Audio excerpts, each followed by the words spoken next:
Welcome to the Business Spotlight series. My name is Kay Cote, and I'm your podcast host for today's episode. And today we have Ben Hannan, founder and CEO of Hannan Brothers Backyards, as my guest. We're going to be talking about his business, his journey to business ownership, challenges, and best practices he's learned along the way to give you an inside scoop to what it's like to own and operate a business. If this is your first time on our channel, be sure to like and subscribe to get notifications when we drop episodes like this. Welcome, Ben. It's so great to meet you. Thanks for being on the show today. Thank you for having me. Well, let's dive in. Tell us a little bit about yourself and the business. Okay, so I moved to Texas about 2.5 years ago, and my wife and I got married, and I had been trying to form a business here, kind of as part of a business that I had in California, and I actually pitched a couple names to her, and she came up with the name Hannan Brothers Backyards. It was formerly in California, and it was Ready Boss. So she and I was like, well, my brother doesn't work for me, So she was like, well, that's okay. The people who work for you can be your brothers. So people often ask, like, who's the brothers of your business? I'm like, well, these are my brothers, the guys that work for me. My brother actually is in California, so it kind of worked out, and people kind of like the name, and it stuck. We do all kinds of things from fences to decks to landscapes to inside the home, just anything pretty much, that has to do with hands-on building, we do. Oh, that's incredible. And you're in the Austin and surrounding areas. Is that primarily where you are based, or do you travel for business as well? Most of my business is here in kind of North Austin, Leander, Cedar Park, Georgetown, Liberty Hill. I also do work as a vendor for a nonprofit organization called Bluebonnet Trails Community Services. And they have me go all over. They have sites, Taylor, Bastrop, Marble Falls, pretty much all over. So that is kind of part of it. That's kind of the commercial side of it, because I have to take care of a lot of their different service calls. But during the spring and summer, it's mostly here in kind of the Williamson County area. Oh, that's really cool. I like that a lot. And how I want to know kind of your why. Like, what's your why behind, hands-on building? What inspired you? Uh, I started in concrete, in commercial concrete, back in the 90s, and I kind of parlayed that into more of like remodeling. And then I got into commercial landscaping, and I kind of liked outside more. Hmm. When you're in somebody's home, it's a little bit tougher because, they want things like a little bit, more perfect. And I felt like when I was outside, there was more, it was like a blank sheet of paper. People Mm. listen to ideas more, and they kind of gravitated towards, doing things, a little bit more custom. So when we take on a project, I listen to their ideas and I want to go by their design, but I infuse some of kind of my artistic taste into it at the same time. Definitely.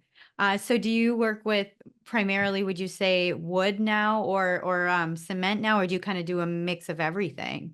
So the last project we did was a lot of cement, a lot of concrete. We did build a little structure for a bar on the property. So I lean towards, especially in Texas, more towards hardscapes. Hmm. So, rock or block or cement. We do wood decks, but, I always warn people that they don't last quite as long in Texas because of, things like just the elements and termites and stuff like that. So as much as I can, I try and help people understand that you're going to have a lot more longevity if you do hardscapes and stone and that kind of thing. Definitely. Well, that's really cool. I'm excited to, to dive in a little deeper. So, looking at your team now, you talked about your brothers on the team. What does your team look like currently, and how many team members do you have?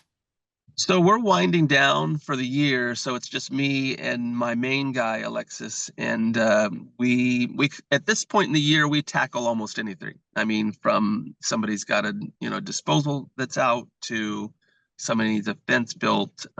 So we tackle a lot of things this time of year, and then once the new year hits, it will be back up to five or six, often seven people, and they are just guys that want to work, and then when I call them up, they're ready to go, and it's very busy. Probably from, I would say, February, people start doing their early bird, kind of wanting to feel, and they have me over and talk about, what if I did this. By the time we get to May, it's I need this done by, graduation. It kind of gets a little hectic, and you're trying to juggle, 7 to 10 jobs at a time, and so the good thing is the guys that I have are semi, some of them are semi-retired, and some of them have their own gigs going, and so that when we have big jobs and I call them up, they're like, okay, I can do it on this day, and then we schedule that around their schedules. But my main guy is always with me, and he can do pretty much what I do, from welding to yeah, carpentry to cement work. He can do it all. So, Oh, that's incredible too. And now looking at your ideal client, you're talking a little bit about the things that you do. Like if I were to say walk into your office or find you online, how would I know I'd be your ideal client? well, I think people find me mostly on Facebook. I post a lot of pictures on Facebook. It's rare that I advertise at all. If you don't call Facebook advertising. So people see what I've done, and they usually call me and they say, "Hey, I Mhm. saw this, thing that you did, and I want to do something like that." So it's all about the first meeting. I try and sometimes tell people, well, you're a little far away. Send me a picture. I can look at it, and then we'll schedule a meeting to come walk through it. And then, the I would say 90% of what I do is just connecting with people when I come to their home and kind of giving them that feeling like, anything's possible. If I can't do it, we'll find the right person for you. So I think the the main thing that I do, most of my job is just kind of connecting with people and letting them know that, I'm there to help them every step of the way. And then when the job's done, it's not over. There's a lot of repeat customers and they want something else. And then if there's somebody that's maybe better or faster at something, then I'll say, hey, let's have this guy take this part of it. Mhm. Oh, definitely. And Yeah. what would you say that like makes you stand out, makes your business stand out amongst your competitors? I get asked that a lot, is, how do you not advertise? How is it just from one lead to the next?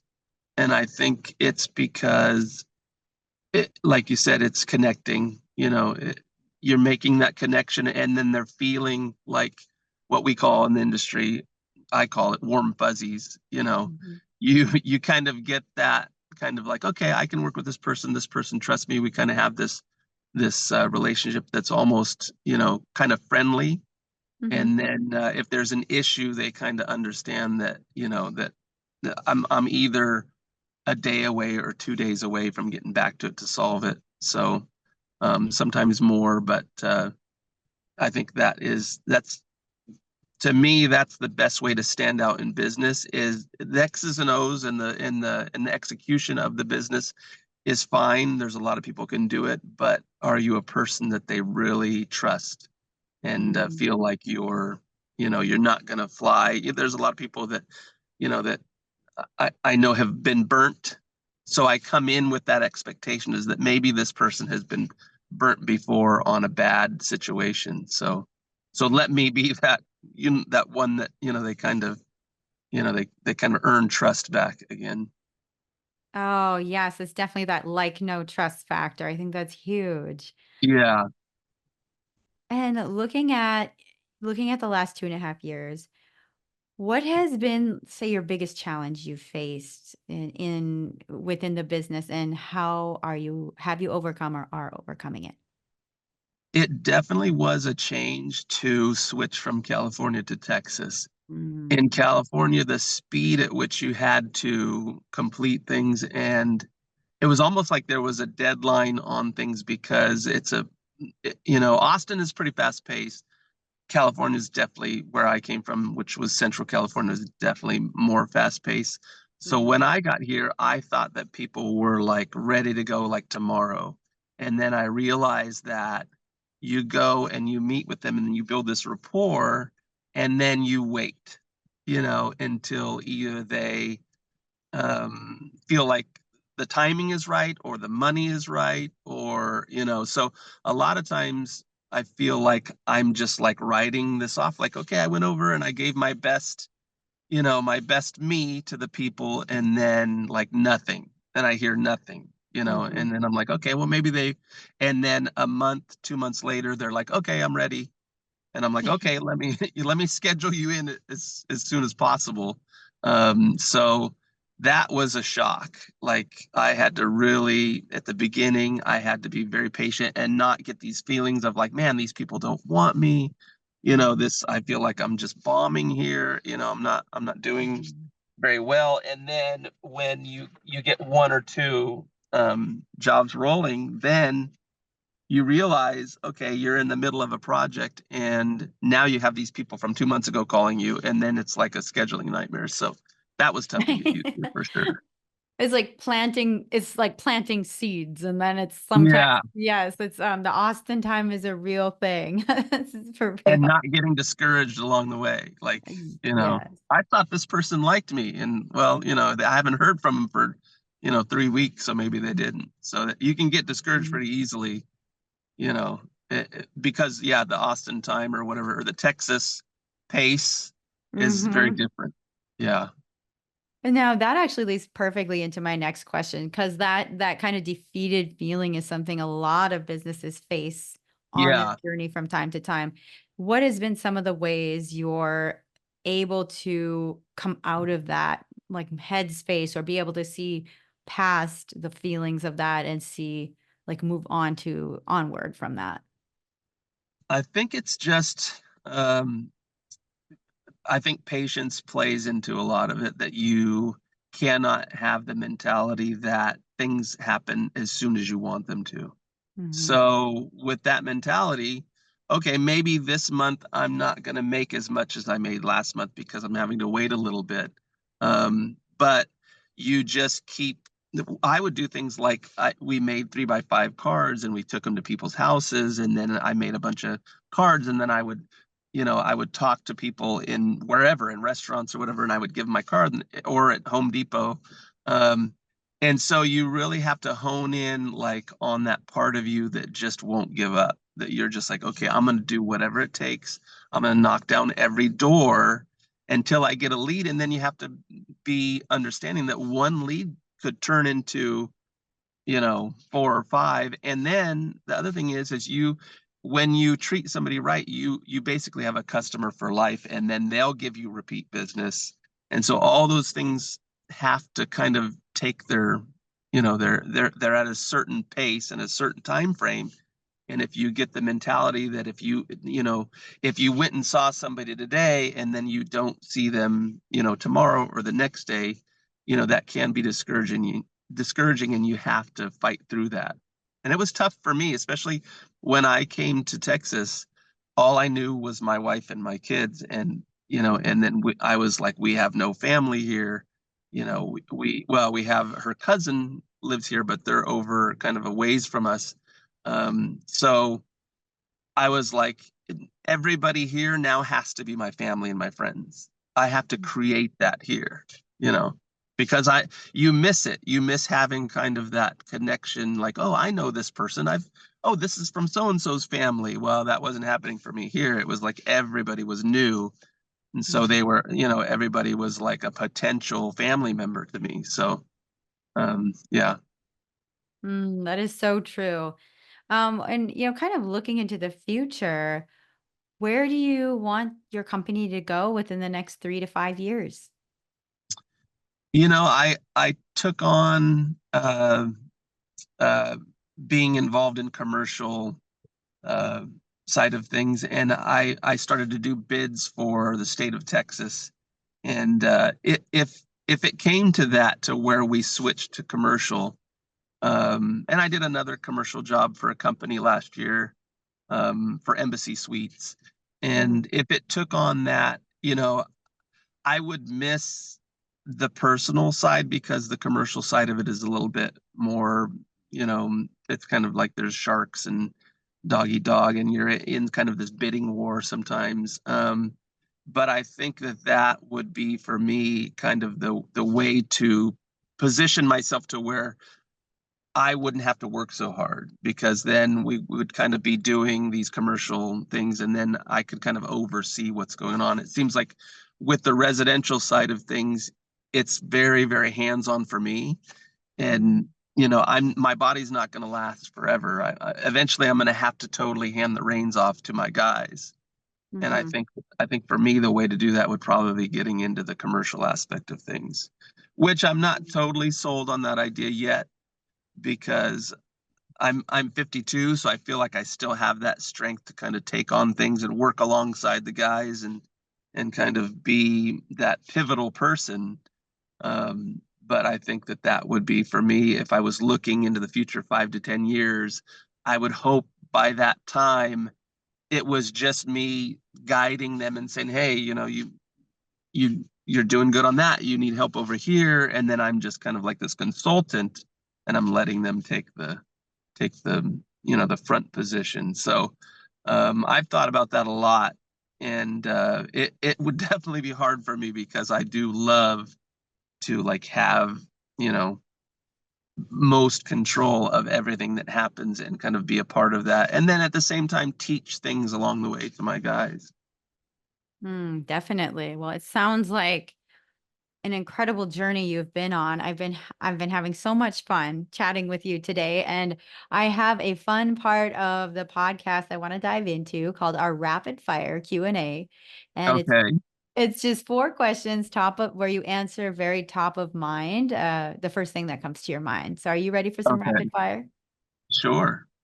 All right. Question number 1. What is a key to success for you? People. I think that is, you can't get too caught up in the wood and the cement and the nuts and the bolts. I think that it's when I lay my head down at night and I go to sleep, I'm thinking about the people.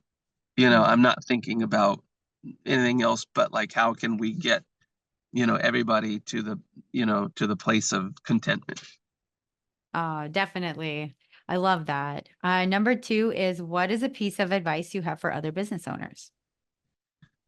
I would say it's okay to be a small business at first, and not worry about the amount of volume that you are producing, because it will come. If you are yourself and you stick to what you know, the volume and the money will come. But if you once you get outside of that and you try to be something you're not, that's when you can face real failure. So I would Mhm. say to many of these people who start kind of the same thing I do, which is hands-on work, you must be like you the best self that you can present. And so Mm. many times that means not taking on, biting off more than you can chew. Oh, that is a golden nugget of this interview for sure. So many business owners can relate to that. And the question number 3 is what is a book or piece of content, could be a podcast, anything that you've taken in most recently? I'm a historian, so we actually, on the Free Museum Day, we went to the Texas Museum, the history of Texas. Hmm. So I really love, it's not California, and I think people need to understand that this is a very different kind of atmosphere and landscape, but you have to understand that there's so much rich culture and history and so many places to visit here that um, I, I don't consider myself a construction worker. I consider myself an explorer and an adventurer. I love to read the history of Texas. I love to go to the Alamo. I love to go to Fort Worth. And, I really dig in that way. And so it was kind of easy for me to embrace, the history and the richness of the Texas way, I guess you could call it. Oh, I was just going to ask you if you went to the Alamo yet. Oh yeah, several times. Yeah. That is cool. Well, fourth and final question and rapid fire questions is if you could wave a magic wand and overnight change one aspect of your business for the better, what would it be? Ooh, that's a tough one. I probably would. Um, let's see. Yeah, that is a tough one. Um, Maybe I would uh, hire more people, I think, and not do as much of it myself. I probably would, just go poof, like I have 10 guys that I trust, you Mm-hmm. know, and they all could do it, and I don't have to touch a thing, you know. So, and that would probably be better for business. It would probably grow a lot faster. Um, but one time I was in charge of like 50 guys. I was a supervisor of a company, and I didn't know them very well, and I just found myself just kind of bossing them instead of understanding them. That was when I was in commercial landscaping. So I actually at that time did wave a magic wand and say, "Hey, I just want to be in charge of 5 guys." And so I was like, Mm-hmm. these guys I can pour myself into, you know. Mm-hmm. So Mm-hmm. I've waved a magic wand a couple times in my career to where I've said I'm not going to do it your way, I'm going to do it my way, and let's just make this happen. And sometimes you get some pushback from bosses or owners. But if they see you flourishing, then it's fine. But at this point, I'm kind of comfortable with who I have and kind of at the size of the company that we are. Well, thank you for sharing that. Before we get into our final question for today, how can people connect with you online? So I'm at Hannan Brothers Backyards on both Facebook. You just have to type that in, and Instagram. Um, you can call my business number, which is 512-537-0741. You can email to ben@hannonbros.com. We haven't created a website yet. I had one in California. I've been kind of, hesitant on that because we've done so well on Facebook and Instagram that I think that a website at this point might be redundant. But yeah, those 3 things: Hannon Brothers Backyards on Facebook, Instagram, or you can email ben@hannonbros.com or call 512-537-0741. And hopefully they wrote that down because I said it kind of fast. But yeah, Awesome. Well, thank you, Ben. This has been such a great conversation. For the final question for today, what is most yeah. inspiring to you today? Most inspiring. Mm-hmm. Um, I would say my faith. We got plugged into a really good church called Life Family, and they have many locations. I think they have like 6 or 7 throughout Texas. We're at the one in Leander, and we have met great, I mean, just lifelong friends, and that was really, really important to me because I had to leave everybody, when I was when we made the journey here. So that kind of being able to kind of spread our wings and feel comfortable with a new family has been great for us for sure. Oh, well, I love to hear that. Again, thank you, Ben, for this incredible conversation. It's been truly fun to talk to you and hear about your business. And to all you listeners, be sure to like and subscribe to get notifications when we drop episodes like this. Thank you so much, Ben, for being on the show. You're welcome. Thank you.